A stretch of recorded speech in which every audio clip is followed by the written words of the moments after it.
Hello friends, mission IAS में आपका स्वागत है। आज हम विजन आईएएस के 22 जनवरी वाले डेली करंट अफेयर्स डिस्कस करेंगे।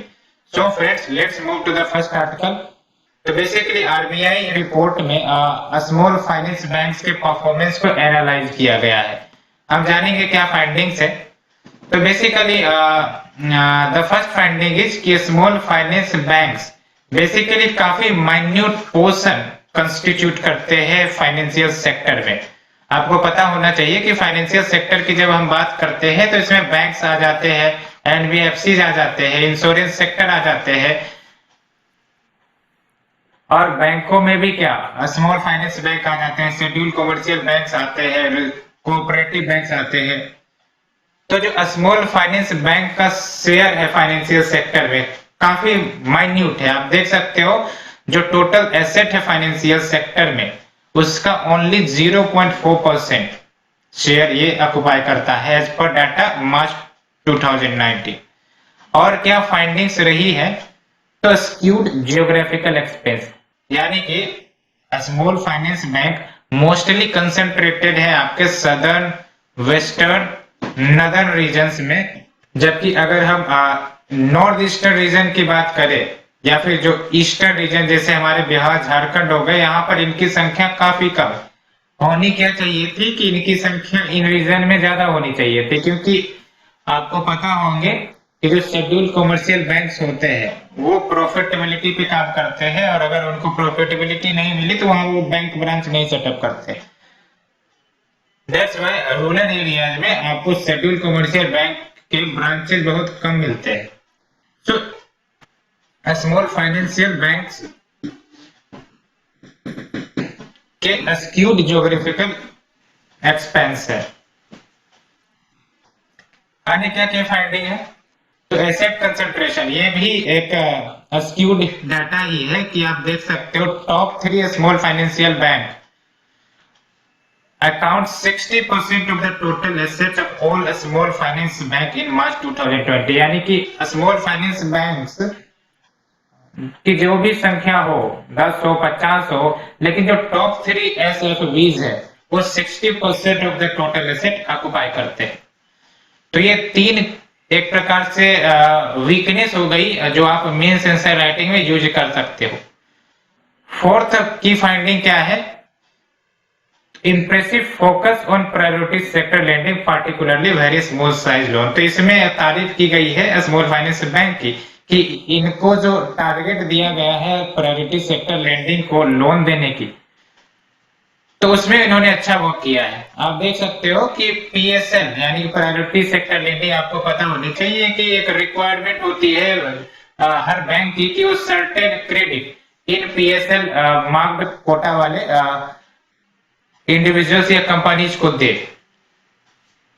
तो PSL accounted for 75% of total credit of SFB, यानी कि एसएफबी ने जो भी क्रेडिट दिए हैं उसका 75% क्रेडिट पीएसएल सेक्टर को गए हैं, और 96% of their total loan accounts have a credit limit of 2 lakh. यानी कि लेट्स से कि 100 पीपल ने लोन लिए हैं एसएफ बी के तहत, तो उसमें 96 पीपल ऐसे हैं जिन्होंने अप टू 2 लाख तक के ही लोन लिए हैं। जो 4% है वो more than 2 lakh, may be it can be 5 lakh, 6 lakh, कुछ भी हो सकते हैं। अगर हम बात करें स्मॉल फाइनेंस बैंक की, तो स्मॉल फाइनेंस बैंक एक प्रकार से बैंक ही है, आप नाम से ही पता लगा सकते हो। स्मॉल फाइनेंस यानी कि the bank which finances a small amount. अब ये स्मॉल अमाउंट किसको फाइनेंस करेंगे? बड़े बड़े कॉर्पोरेट्स को तो करेंगे नहीं, तो ये माइक्रो इंटरप्राइजेज या फिर एग्रीकल्चरलिस्ट या फिर ये जो प्रायोरिटी सेक्टर लेंडिंग में जो सेक्टर्स आते हैं, लेट्स से कि एजुकेशन सेक्टर, उन सबको लोन दिया जाता है।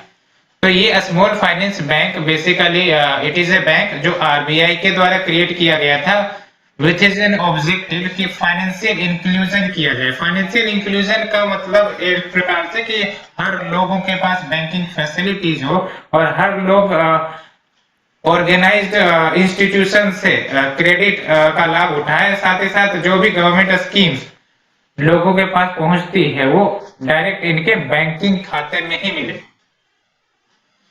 है ना। तो ये फाइनेंशियल इंक्लूजन कैसे प्रमोट करता है? तो बेसिक बैंकिंग एक्टिविटीज प्रदान करके to the unserved and underserved sections.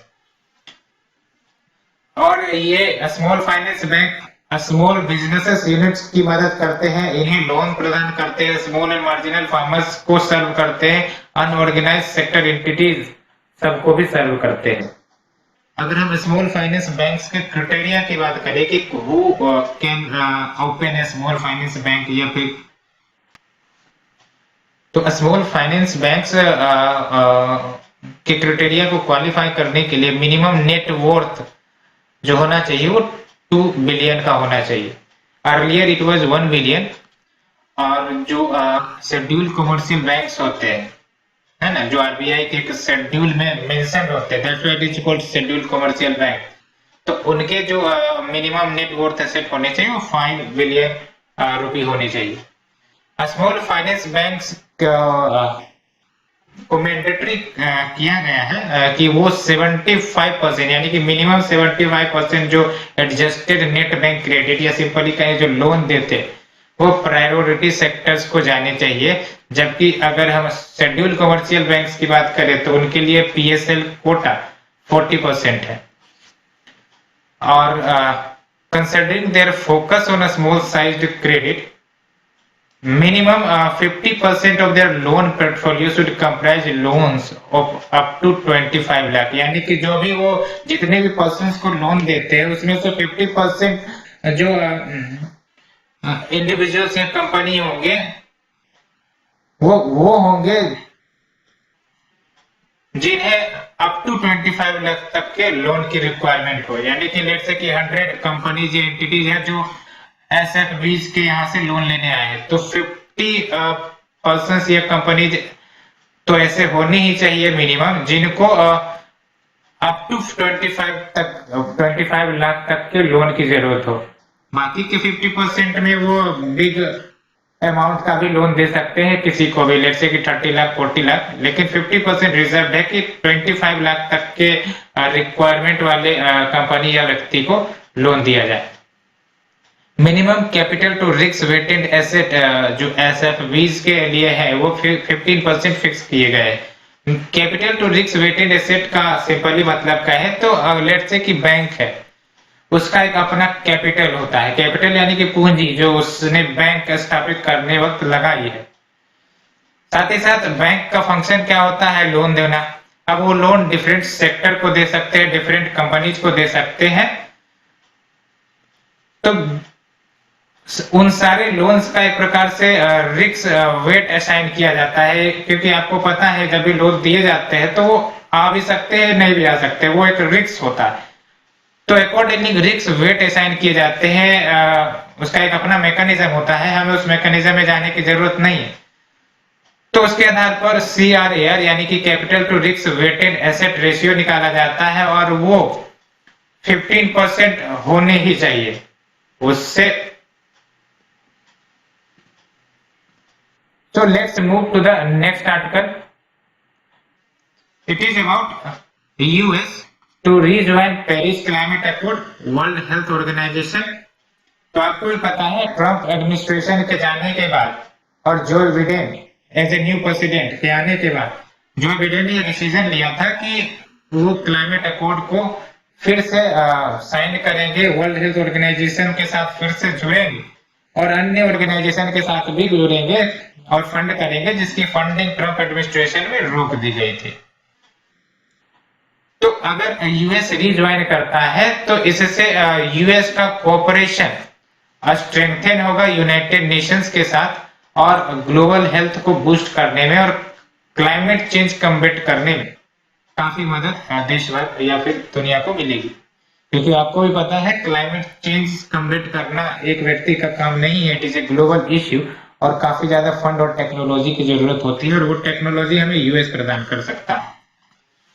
तो जब से ट्रंप एडमिनिस्ट्रेशन ने पावर संभाले है, यूएस ने या तो परमानेंटली विथड्रॉ कर लिया है किसी ऑर्गेनाइजेशन से, लेट्स से कि आपके एग्रीमेंट से, या फिर फंडिंग कट कर दिए हैं सेवरल यूनाइटेड नेशन एजेंसीज के या फिर मल्टीलेटरल पैक्ट्स के which are related to the trade and environment because Trump is simply profit maximizer। उनको इन्वायरमेंट सब फेक लगता है, उन्हें लगता है कि दिखावा है बस इंडस्ट्री को मिनिमाइज करने के लिए, प्रॉफिटेबिलिटी को मिनिमाइज करने के लिए।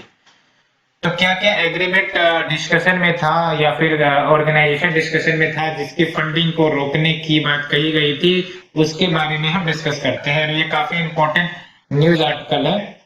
जैसे पेरिस क्लाइमेट एग्रीमेंट, तो आपको पता होना चाहिए इस एग्रीमेंट के तहत जो ग्लोबल टेम्परेचर राइज है उसे बिलो 2 डिग्री सेल्सियस रखने का एक प्रकार से एग्रीमेंट किया गया था from the pre industrial level, और प्रयास ये किए जाने चाहिए कि 1.5 डिग्री रखा जाएगा, यानी कि कोशिश तो की जाएगी 1.5 डिग्री रखने की, लेकिन अगर नहीं मेंटेन हो पाता है तो 2 डिग्री मैक्सिमम लिमिट होनी चाहिए। जून 2017 में यूएस बेसिकली इस डील से पुल आउट कर लिया था। 2015 में ये एग्रीमेंट आए थे और 2017 में यूएस ने डिसीजन लिया कि इस डील से उन्हें बाहर निकलना है because financial and economic burden जो यूएस पे पड़ रहे हैं इस एग्रीमेंट के साथ उसे यूएस नहीं झेल सकता। तो अगर यूएस रिटर्न बैक कर रहा है इस एग्रीमेंट से तो क्या उम्मीद की किरण जलती है। तो आप देख सकते हो कि इसकी मदद से उम्मीद की जा रही है कि ग्रेटर स्ट्रेस पुश अप किए जा सकेंगे ऑन कंट्रीज लाइक इंडिया कि वो और ज्यादा ambitious action target related to climate achieve करे, प्लेस फॉर कार्बन न्यूट्रलिटी, इन सब की बातें भी कही गई। और जो यूएस का अप्रोच रहा है लैक ऑफ क्लाइमेट फाइनेंस, आपको पता है कि जो डेवलप कंट्रीज होते हैं वो जब फाइनेंस की बात आती है क्लाइमेटिक फाइनेंस तो पीछे हट जाते हैं। तो यूएस का जो अप्रोच रहा है lack of climate finance and unfair climate action expectations, ये भी देखी जाएंगी डेवलप कंट्रीज के द्वारा कि वास्तव में वो फाइनेंस के जो डिमांड है या फिर जो रिक्वायरमेंट है जो एग्रीमेंट में किए गए हैं उसे वो प्रदान करते भी है या नहीं, या फिर हवा में ही तीर मार रहे हैं। जो नेक्स्ट ऑर्गेनाइजेशन जिसके बारे में यूएस ने काफी ज्यादा आरोप लगाए थे कि WHO is a Chinese agency और इनके लिए काम करते हैं, तो ट्रंप ने क्या किया था कि जो फंडिंग है डब्ल्यूएचओ का उसे हॉल्ट कर दिया था। और आपको पता होना चाहिए यूएस लार्जेस्ट डोनर है डब्ल्यूएचओ में, और उन्होंने अनाउंस किया था कि आने वाले समय में यानी कि जुलाई 2021 में वो विद्रो कर लेंगे इससे, लेकिन वो तो विद्रो नहीं कर सके, वो खुद विद्रो हो गए। US will also join Covax, और कोवैक्स का क्या मतलब है, तो basically it is an international alliance जो डेडिकेटेड है कि जो कोविड-19 की वैक्सीन आने वाली है उसका access as well as distribution हो सके स्पेशली इन पुअरर कंट्रीज। तो आपको पता होने चाहिए कि वैक्सीन नेशनलिज्म का दौर चल गया था। वैक्सीन नेशनलिज्म का मतलब कि जो डेवलप्ड नेशन है जिनके पास पैसे ज्यादा है वो कंपनीज को एडवांस पेमेंट कर रही थी कि वैक्सीन हमारे को दीजिए, हमारे पॉपुलेशन को दीजिए।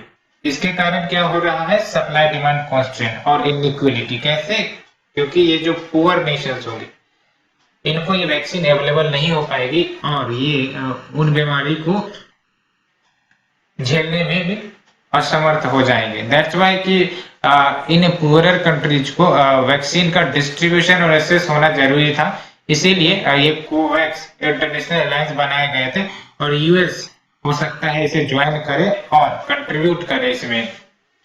और कोवैक्स की बात करें तो वो कोऑर्डिनेट किए जाते हैं Gavi coalition for epidemic preparedness innovation यानी कि CEPI एंड WHO।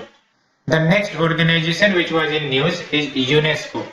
तो बेसिकली ट्रम्प एडमिनिस्ट्रेशन ने कहा था कि इसमें फंडामेंटल रिफॉर्म्स होने चाहिए। अगर हम यूनेस्को के फुल फॉर्म की बात करें तो United Nation Educational Scientific and Cultural Organisation, और इसी का एक प्रकार से रीजन देते हुए यूएस ने यूनेस्को को क्विट कर दिया था along with इजराइल। और इस एजेंसी पर एक प्रकार से आरोप भी लगाए थे कि this agency works as anti Israel bias, यानी कि इजराइल के बायस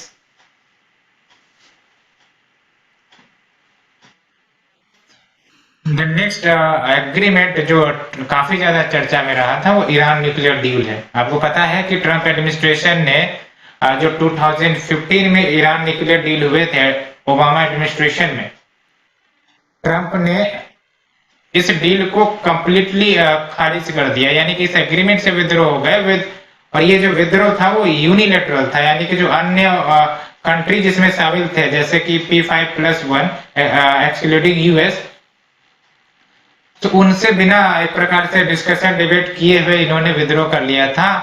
और इस ईरान न्यूक्लियर डील का जो ऑफिशियल नेम था उसे आपको याद रखना चाहिए, joint comprehensive plan of action.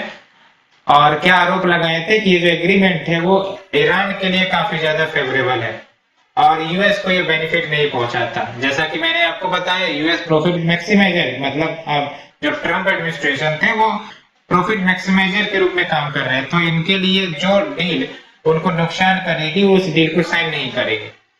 तो as a part of deal Iran has agreed to not develop nuclear weapon. तो क्या डील हुआ था इसमें कि अगर इस डील को साइन किया जाता है ईरान के द्वारा तो जो न्यूक्लियर इनरिचमेंट प्रोग्राम है या फिर यूरेनियम इनरिचमेंट प्रोग्राम है या फिर न्यूक्लियर वेपन्स बनाने के जो प्रोग्राम उन्होंने देख रखे थे उसे वो रोक देंगे। और जब ये डील से बाहर हो गए थे तो आपको भी पता है कि खबरें आती रहती है कि ईरान फिर से यूरेनियम एनरिचमेंट का प्रयास कर रहा है। The next organisation which was in news was United Nation Human Rights Council. 2018 में यूएस ने यूएनएचआरसी से विद्रोह कर लिया था और क्या कारण बताए थे कि ये जो एजेंसी है ये एंटी इजराइल बायस है। यूएनएचआरसी की बात करें तो ये promotion and protection of human rights across the world इस क्षेत्र में काम करता है। द नेक्स्ट ऑर्गेनाइजेशन जिसको यूएस ने खूब एक प्रकार से कह सकते हैं कि आरोप लगाया था वो था WTO। यूएस ने बेसिकली क्या किया कि जो WTO में जजेस की अपॉइंटमेंट होती है उसमें यूएस का भी रोल रहता है, तो यूएस ने बेसिकली अपॉइंटमेंट को ही ब्लॉक कर डाला और ये कहा कि ये जो ट्रेड रेगुलेटर की तरह काम करता है WTO इंटरनेशनल और ग्लोबल लेवल पर, ये मीनिंगलेस है। इसके डिसीजन की कोई एफिकेसी है ही नहीं, कोई देश इसे मानते नहीं है, सब अपनी मन मर्जी से ट्रेड चलाते हैं, अपने अनुसार ट्रेड एग्रीमेंट करते हैं, इनकी कोई नहीं सुनता। That's why it is meaningless. तो currently WTO has only single जज लेफ्ट बिकॉज अपॉइंटमेंट को रोक लगाया गया है यूएस के द्वारा। अन्य जो एग्रीमेंट्स है जो चर्चा में रहे हैं वो है United nation relief and work agency यानी कि UNRWA। यूएस ने डिसीजन लिया था कि जो फंडिंग UNRWA में यूएस करता है उससे भी वो रोकेगा और ये डिसीजन अगस्त 2018 में आया था because of the agencies alleged anti Israel bias. अगर हम UNRWA की बात करें तो ये बेसिकली इसलिए बनाई गई थी exclusively to help refugees across the world.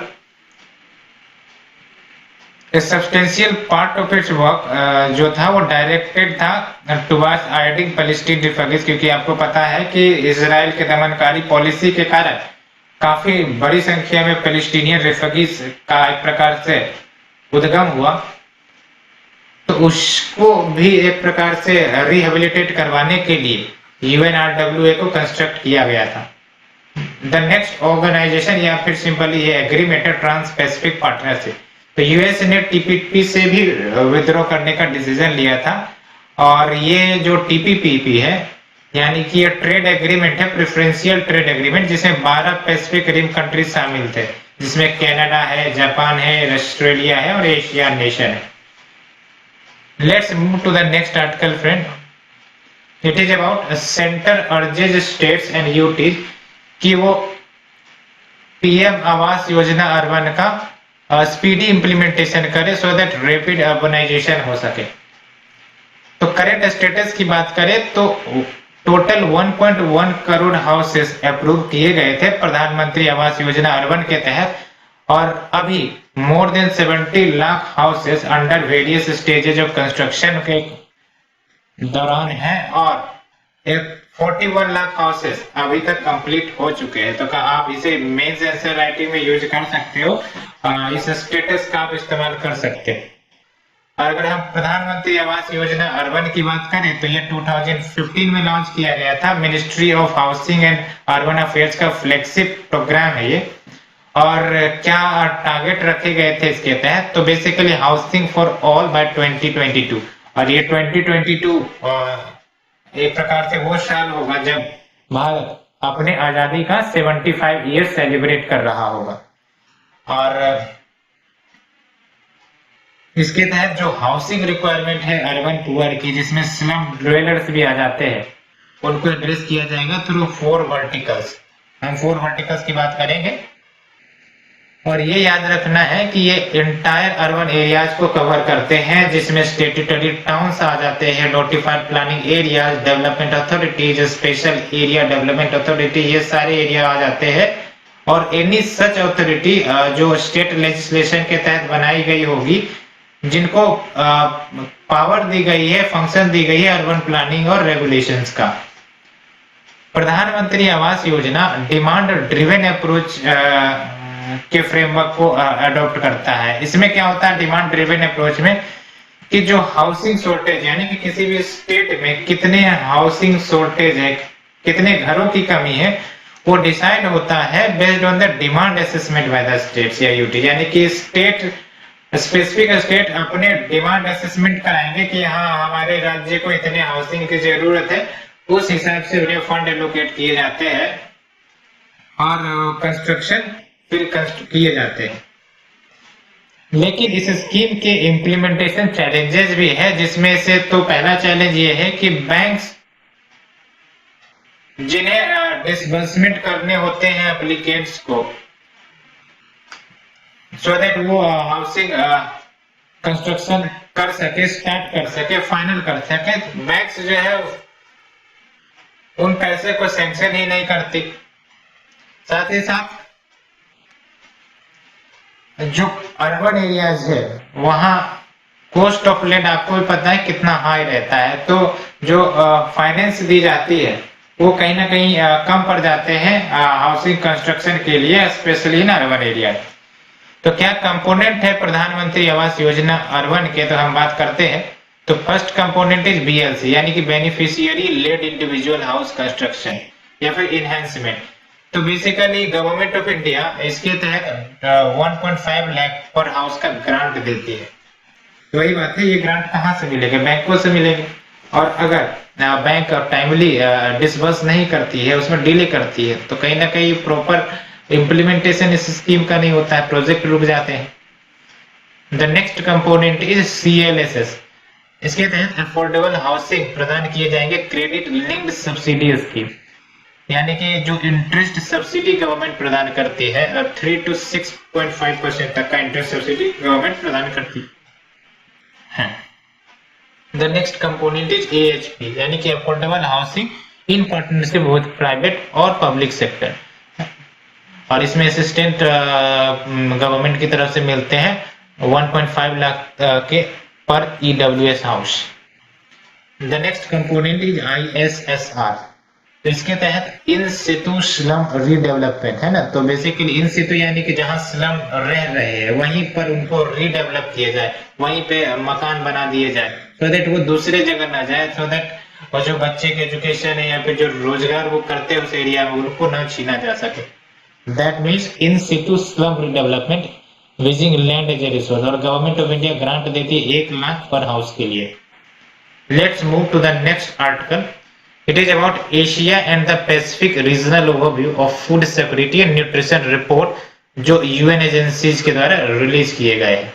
तो बेसिकली ये जो रिपोर्ट रिलीज किया गया है ये SDG गोल नंबर 2 के प्रोग्रेस को ट्रैक करता है और वर्ल्ड हेल्थ असेंबली टारगेट जो सेटअप किए गए हैं न्यूट्रिशन के ऊपर एशिया में और पैसिफिक रीजन में, उसे भी ट्रैक करता है। क्या की फाइंडिंग रहे हैं, तो बेसिकली जो achieving the sustainable development goal which is progress on food security and nutrition, ये स्लो हुआ है ना। तो आप नोट डाउन कर सकते हो कि जो टारगेट है SDG गोल का progress on food security and nutrition वो स्लो हुआ है और reason is not on track to achieve the 2030 target. ये आप अच्छे से मेंस आंसर राइटिंग में यूज कर सकते हो कि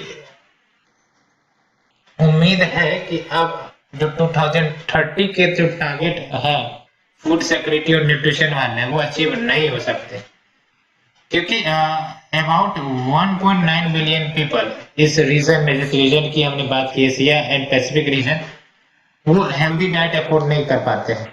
और जब हम डाइट की बात करते हैं तो वो अफोर्डेबल तब होता है जब कॉस्ट उस डाइट का एक्सीड कर जाते हैं 63% ऑफ ए पर्सन इनकम, यानी कि पर्सन 100 रुपये कमा रहा है और जो डाइट का कॉस्ट आ रहा है 163 रुपये आ रहा है, तो हम कह सकते हैं कि वो डाइट अनअफोर्डेबल होगा उनके लिए। इम्पैक्ट ऑन पुअर डाइट, मतलब impact of poor diet is most severe in first 1000 days of human life, यानी कि जब कोई ह्यूमन बोर्न होता है तो जो 1000 डेज होते हैं वो काफी ज्यादा क्रूशियल होते हैं। उसी दौरान उनका ब्रेन डेवलपमेंट, उनका मसल डेवलपमेंट होता है, और उसी दौरान अगर पुअर डाइट उन्हें मिलता है तो कहीं ना कहीं आगे चलकर उनकी पूरी लाइफ एक प्रकार से इन्फ्लुएंस हो जाती है। उनका जो मेंटल डेवलपमेंट है, फिजिकल डेवलपमेंट है, वो नहीं हो पाते हैं। स्टंटिंग, वेस्टिंग जैसे जो इश्यूज हैं लोगों में आने लगते हैं। भारत में जस्ट 42% ऑफ चिल्ड्रेन जिनकी उम्र 6 to 23 मंथ है वो फीड करते हैं the required number of times per day. तो इसका मतलब मेजोरिटी ऑफ चिल्ड्रेन आप देख सकते हो कितना हो गया, 58% children which is aged in the 6 to 23 month, वो रिक्वायर्ड नंबर ऑफ जो मील्स होते हैं पर डे वो नहीं फुलफिल कर पाते। Report highlighted changing face of mall nutrition, है ना, माल न्यूट्रिशन की जो एक प्रकार से मिसयूज बढ़ती जा रही है, जिसमें जो प्रोसेस्ड और इनएक्सपेंसिव फूड है वो काफी ज्यादा राइज हो रहे हैं। और ऐसे फूड आइटम्स जो प्रोसेस्ड और इनएक्सपेंसिव होते हैं, आपको पता होनी चाहिए, जो एसेंशियल विटामिन्स होते हैं, जो रिक्वायर्ड विटामिन्स होते हैं, मिनरल्स होते हैं, वो उनमें नहीं होती है, और इसके कारण ओबेसिटी, डायबिटीज, कार्डियोवास्कुलर डिजीजेज, इन सब जैसी बीमारियों को एक प्रकार से बूस्ट मिलता है। और कोविड-19 के आने के कारण 14.3% इंक्रीज हुआ है in the prevalence of moderate और severe wasting among children which is under the 5 years of age, ये प्रेडिक्ट की गई है। क्या रिकमेंडेशंस इन्होंने बताया है, तो बेसिकली हेल्दी डाइट्स प्रमोट करने की बात कही है, एज वेल एज जो sale and marketing of foods है उनको रेगुलेट किया जाए, सो दैट जंक फूड या फिर जो लो न्यूट्रिशनल फूड अवेलेबल होते हैं उनको एक प्रकार से कंज्यूम करने से बचाया जाए कंज्यूमर्स को, specially children. And integrated system approach की बात की गई, जिसमें जो फूड है, वाटर है, sanitation, health, social protection and education, इन सब को एक साथ लाया जाए, सो दैट हम एड्रेस करें डाइट के फैक्टर को सस्टेनेबल तरीके से। तो जो सेलेक्टेड टारगेट्स हैं एसडीजी गोल 2 के and the world health assembly के, आप देख सकते हैं एसडीजी टारगेट 2030 टारगेट 2.1 देख सकते हो। आपको पता है एसडीजी के तहत टोटल 17 टारगेट्स है और उसके सब डिवीजन है। सब डिवीजन में देख सकते हो कि जो टारगेट नंबर 2 है उसके सब डिवीजन है 2.1, 2.2। तो टारगेट 2.1 क्या कहता है आपको बिल्कुल याद रखने की जरूरत नहीं है, लेकिन आप एक बार पढ़ ले।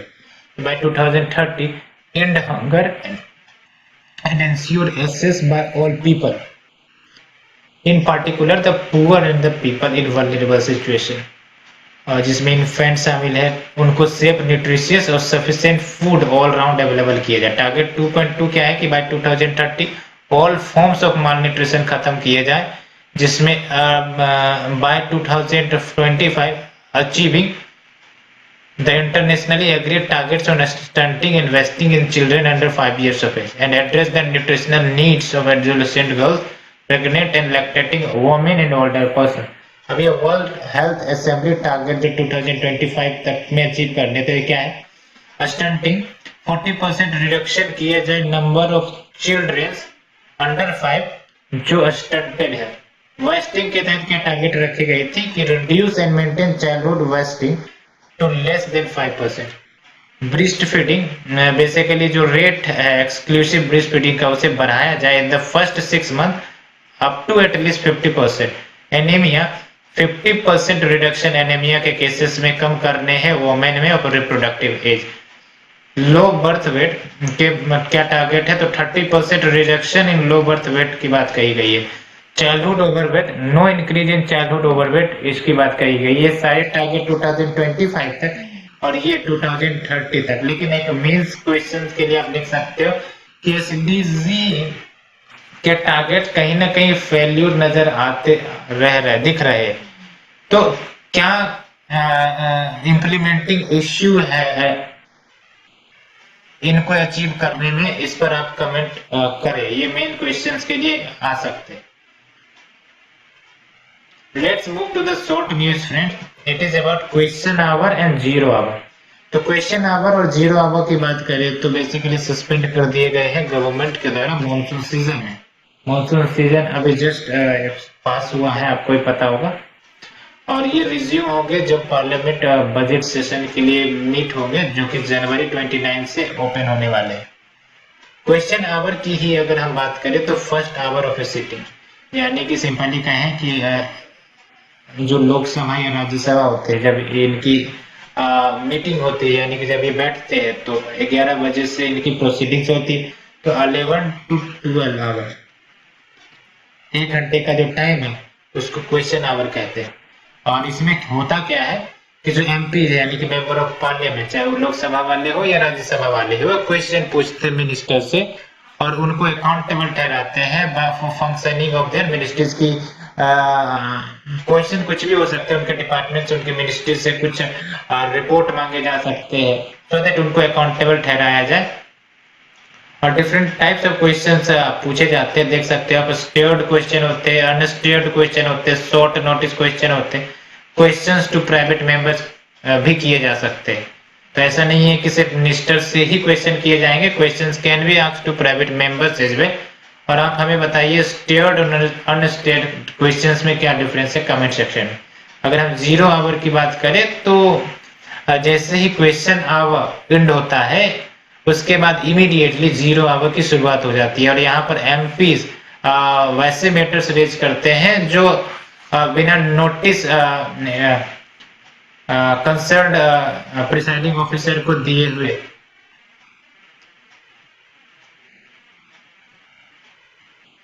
मैटर पर बात करते हैं।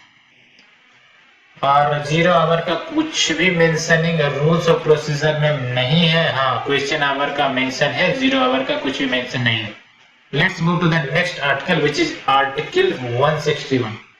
सुप्रीम कोर्ट ने अनहैप्पीनेस एक्सप्रेस किया है over the pendency of player with Tamil Nadu governor bye A convict seeking A pardon, है ना। तो राजीव गांधी असैसिनेशन केस आपको भी पता होगा, अभी ये चल रहा। तो इस केस में ये जो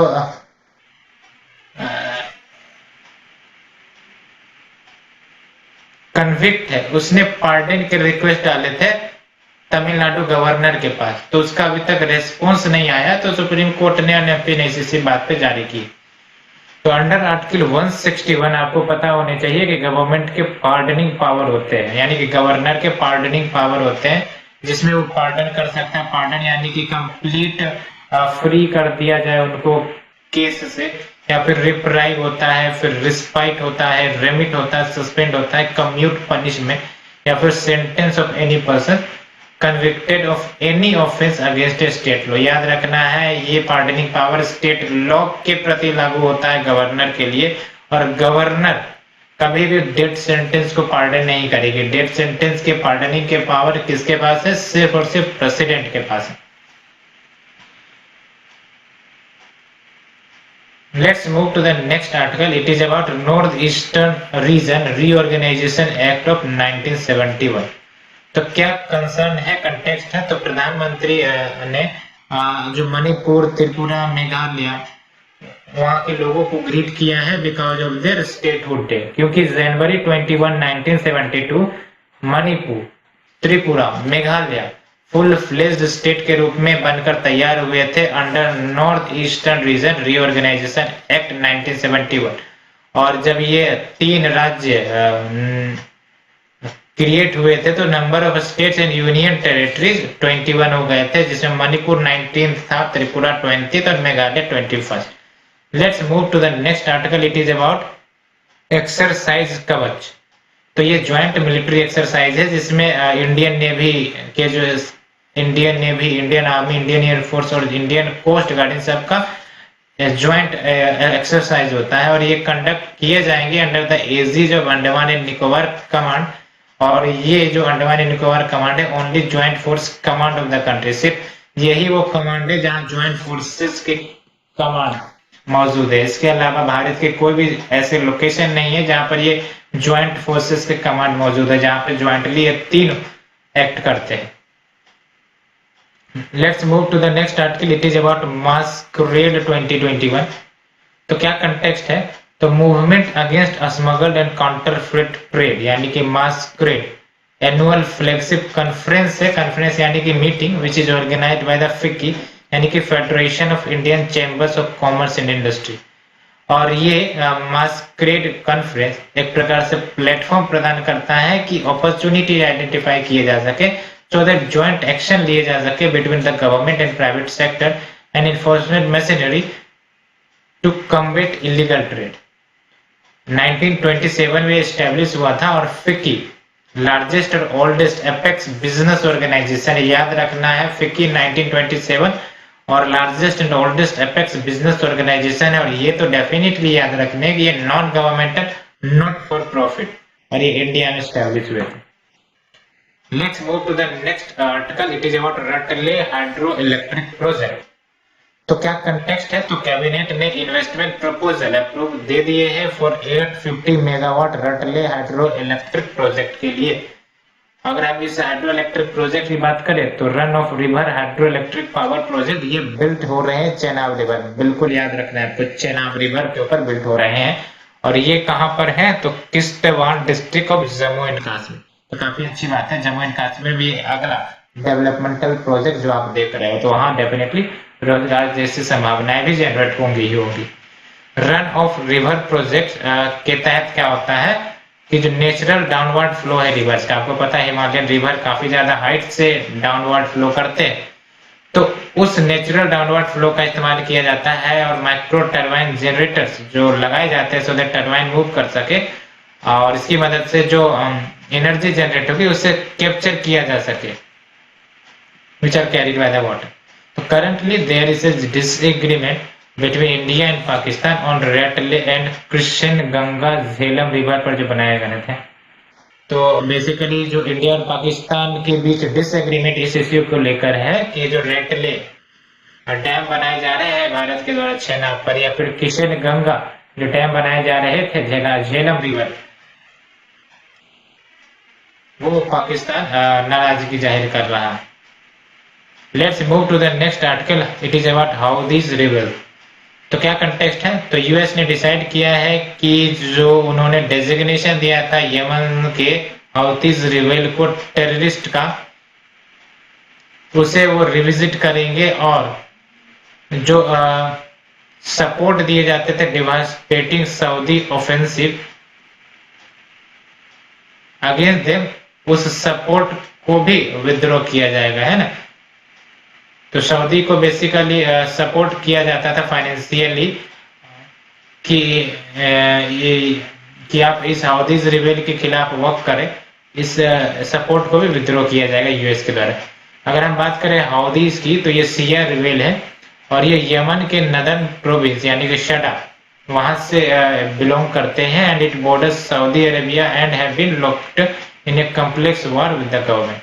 सऊदी अरेबिया और अदर सुन्नी अरब स्टेट्स, क्योंकि ये शिया है हाउथीज और सऊदी अरेबियन जो कम्युनिटी है वो सुन्नी है, तो सऊदी अरेबिया और सुन्नी अरब स्टेट्स इन्होंने बेसिकली एयर कैंपेन शुरू कर दी थी for defeating the Houthis and ending Iranian influence in Yemen, क्योंकि ऐसा कहा जाता है कि जो हाउथीज है उसको ईरान समर्थन देता है, हथियार और पैसे भी प्रदान करता है सो दैट वो इन सुन्नी अरब नेशंस में डिस्टर्बेंसेस क्रिएट कर सके।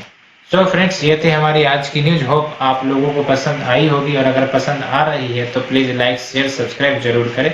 Thank you friend, thank you very much.